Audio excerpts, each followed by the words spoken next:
కేంద్రంలో రాష్ట్రంలో ఒకే ప్రభుత్వాలు ఉన్నాడు, లేదంటే మిత్రపక్షాల కూటములు కేంద్రంలో రాష్ట్రంలో అధికారంలో ఉన్నాడు, నిజమైన ఆర్థిక ప్రగతి సాధించడానికి అవకాశం ఉందని చెప్పి నేనే కాకుండా చాలా మంది విద్యులు విద్యార్థికులు తాలూకా అభిప్రాయం. దానికి అనుగుణంగా మన జిల్లా వరకు తీసుకుంటే కనుక 5 సంవత్సరాల క్రితం భవిష్యధార బహుదా నదులు ప్రాజెక్ట్ ని 6,300 కోట్ల వ్యయంతో ఆ రోజు అంచనా వ్యయం, ఒరిస్సా నుంచి మనకు రావాల్సినటువంటి 57.5 టీఎంసీ గాను మనం ఈ రోజు 20 టీఎంసీలే వినియోగించుకోగలుగుతున్నాం. మిగతా 37.5 టీఎంసీలు వినియోగించుకోలేకపోతున్నాం. ఈ 20 టీఎంసీలతో జిల్లాలో 2 లక్షల ఎకరాల సాగు జరుగుతుంది. 37.5 టీఎంసీలు మనం సాధించుకోగలిగినాడు.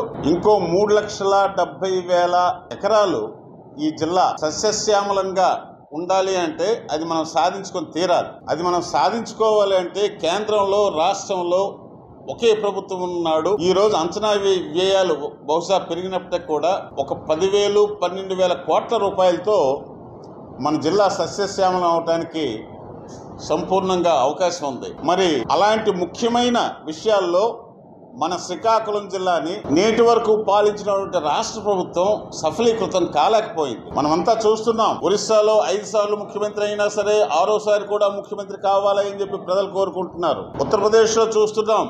ఆదిత్యనాథ్ గారు ముఖ్యమంత్రి తర్వాత ప్రధానమంత్రి కావాలని చెప్పి ఈ దేశం కోరుకుంటోంది. కారణాలు ఏంటి అనేది అందరం విశ్లేషణ చేసుకోవాలి. నీతి నిజాయితీ నిబద్ధత కలిగినటువంటి పాలన అందించాలి. సంక్షేమంతో పాటు అభివృద్ధి కూడా అవసరం. చేపలు తినిపించడం కాదు, చేపలు ఎలా పట్టాలో నేర్పిస్తే ఈ రాష్ట్రంలో ప్రతి కుటుంబం కూడా సంతోషంగా ఉండే ఏర్పాటు జరుగుతుంది. ప్రతి రాజకీయ నాయకుడు చెప్పే మాట జై జవాన్ జై కిసాన్ అంటారు. మన జిల్లా నుంచి ఎందుకు వలసలు పోతున్నారు, మిగతా జిల్లాల్లో మన జిల్లా పట్ల ఎందుకు చిన్న చూపు ఉంది, కేవలం బ్రతుకు తెరువు కోసం బయట జిల్లాలే కాకుండా బయట రాష్ట్రాలు కూడా వెళ్లి బతకాల్సిన పరిస్థితి వచ్చింది. మరి ట్రిబ్యునల్ మనకు అనుకూలంగా ఇచ్చినప్పటికి కూడా రాజకీయ నాయకులు దాని మీద దృష్టి పెడుతున్నారా?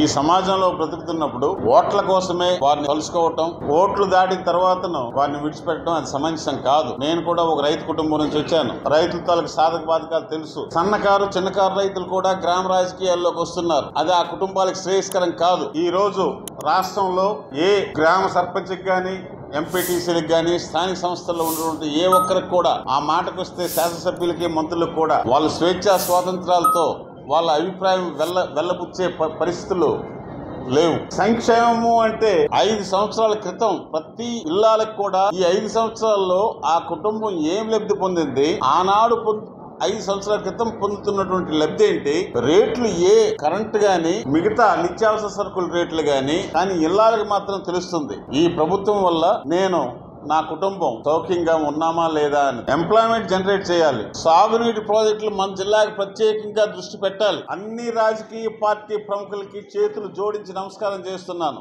అందరం కలిసికట్టుగా మన జిల్లాని వంశధార బహుదా నదులు అనుసంధానం చేయటంలో కేంద్ర ప్రభుత్వంతో సత్సంబంధాలు నిలుపుతూ మన జిల్లాని అభివృద్ధి చెందే వాతావరణం మనం ఏర్పాటు చేసుకోవాలి. మనకు మనమే ఏర్పాటు చేసుకోవాలి. వైఎస్ఆర్ కాంగ్రెస్ పార్టీలో ఉండొద్దు అంటే నేను వారికి ఒకటే అడిగా. 2008వ సంవత్సరంలో ప్రజారాజ్యం పార్టీ ద్వారా రాజకీయాల్లోకి వచ్చాను. అక్కడ ఒక మార్పు జరగాలి, సమాజంలో మార్పు జరగాలి అన్న ఉద్దేశంతో ఆ రోజు రావడం జరిగింది. ఆ తదనంతరం ఆ పార్టీ కాంగ్రెస్ పార్టీలో విలీనం చేయబడింది. విలీనం చేసిన తర్వాతను కిరణ్ కుమార్ రెడ్డి గారి నాయకత్వంలో కేంద్ర సహకార బ్యాంక్ అధ్యక్షునిగా ఈ జిల్లా రైతాంగానికి సేవ చేసే భాగ్యం నాకు కలిగింది. మాకు 6.5 సంవత్సరాలు చేసిన ఆ తృప్తి జీవితంలో పుష్కలంగా తృప్తి నాకు మిగిలింది. మరి ఈ పరిస్థితులు అన్ని ఆలోచించిన మీదట నర్సంపేట నియోజకవర్గం ప్రత్యేకంగా జిల్లా వ్యాప్తంగా నన్ను అభిమానించే నాయకులు, శ్రేయోభిలాషులు, స్నేహితులు, కులాలకి మతాలకి అతీతంగా అది నేను ఈ 6.5 సంవత్సరాలు కేంద్ర సహకార బ్యాంక్ అధ్యక్షుడు చేయటం మూలంగా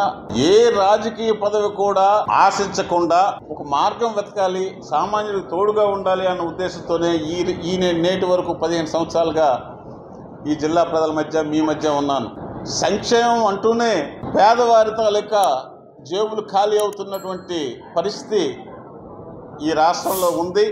మరి కేంద్రంలో ఉన్న రాష్ట్రంలో ఉన్న ఈ కూటమి అధికారంలోకి రావాలి. ఈ జిల్లాకు సంబంధించినటువంటి వలసల నివారణ, రైతు కుటుంబాలు, గ్రామాలు సంతోషంగా ఉండే వాతావరణం ఏర్పడాలి అన్న ఉద్దేశంతో నేను రాబోయే ఎన్నికల్లో కూటమికి మాత్రం నా సంపూర్ణ సహాయ సహకారాలు అందిస్తానని చెప్పి, మరి ఏ పార్టీలోకి వెళ్తారు అని మీరు అడిగితే ప్రస్తుతానికైతే నా దగ్గర సమాధానం లేదు.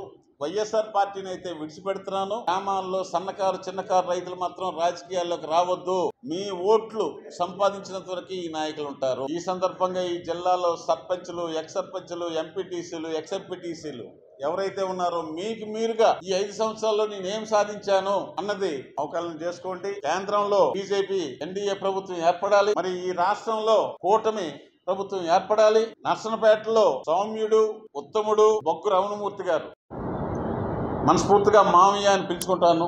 ఆయన గెలుపు కోసం నేనే కాకుండా నాతో పాటు ఇంకా చాలా మంది నాయకులే కాకుండా ఆయన్ని గెలిపించుకోవడం కోసం నర్సనపేట ప్రజలు ఉవ్విల్లూరుతున్నారు.